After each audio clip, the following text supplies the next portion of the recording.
जय श्री हरि विष्णु। राधे राधे। दोस्तों, आपका मेरे चैनल में स्वागत है। आज हम आपके लिए फिर से एक पौराणिक कथा लेकर आए हैं।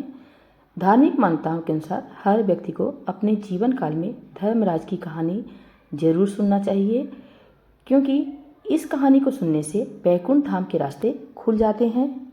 पौराणिक कथाओं के अनुसार कोई 1 साल, कोई 6 महीना, कोई 7 दिन ही सुने, पर धर्मराज की कहानी जरूर सुनना चाहिए। इसके बाद उसका उद्यापन कर देना चाहिए।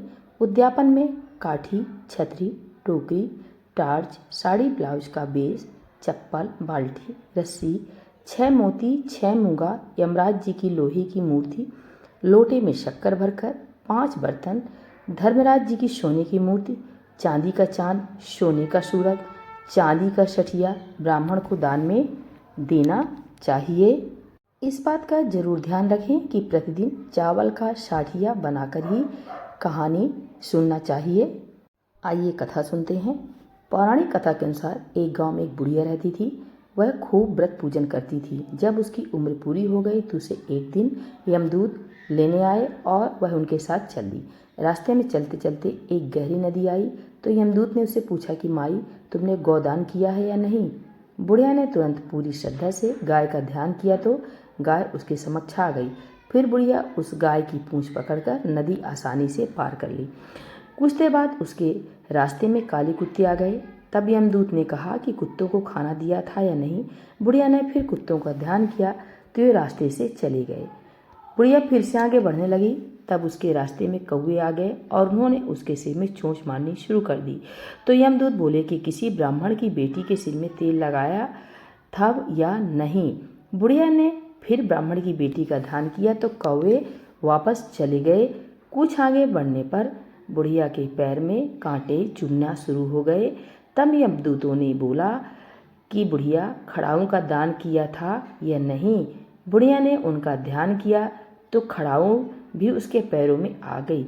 बुढ़िया फिर आगे बढ़ी तो फिर चित्रगुप्त जी ने यमराज से कहा कि आप यहाँ किसे लेकर आए हो। तब यमराज जी बोले कि बुढ़िया ने दान पुण्य तो बहुत किए हैं, लेकिन उन्होंने अपने जीवन में धर्मराज जी के लिए कुछ नहीं किया, इसलिए आगे के द्वार इनके लिए बंद हैं। धर्मराज की सारी बात सुनने के बाद बुढ़िया बोली कि आप मुझे सिर्फ 7 दिन के लिए धरती पर वापस भेज दें। मैं पूरी श्रद्धा से यमराज जी का व्रत और उद्यापन करके वापस फिर से लौट आऊँगी। यमराज ने उन्हें धरती पर वापस भेज दिया। बुढ़िया अपने गांव आ गई और गांव वालों ने उसे भूतनी समझकर अपने घर के दरवाजे बंद कर दिए। वह जब अपने घर गई तो उसके बहू बेटे ने भी डर के मारे दरवाजे बंद कर दिए। बुढ़िया ने कहा कि मैं भूतनी नहीं हूँ, मैं भी तो धर्मराज की आज्ञा से सिर्फ 7 दिन के लिए धरती पर वापस आई हूँ। इन 7 दिनों में मैं धर्मराज जी का व्रत और उद्यापन करूँगी, जिससे मेरे लिए परलोक के रास्ते खुल जाएंगे। बुढ़िया की बातें सुनकर बहू बेटे उसके लिए पूजा की सामग्री ले आई, लेकिन जब बुढ़िया कहानी कहती है तब वह हुंकारा नहीं भरता, जिससे बुढ़िया बाद में अपनी पड़ोसन को कहानी सुनाती है और वह हुंकारा भरती है। इस तरह से 7 दिन धर्मराज की विधि विधान, व्रत, पूजा और उद्यापन करने के बाद धर्मराज जी बुढ़िया को लेने के लिए विमान भेजते हैं।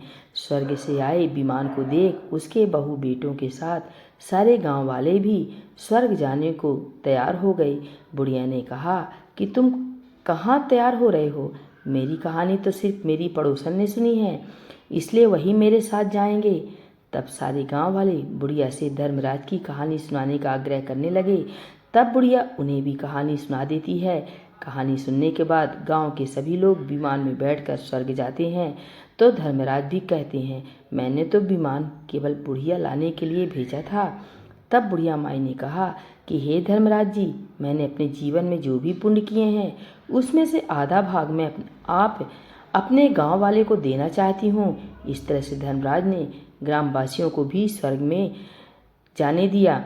हे धर्मराज महाराज, जैसे आपने बुढ़िया और उसके गांव के सभी लोगों को स्वर्ग में जगह दी, उसी तरह से हमें भी देना। साथ ही कहानी सुनकर हुंकारा भरने वाले को भी और कहानी कहने वाले को भी परलोक में जगह देना। धर्मराज महाराज की जय। यमराज महाराज की जय।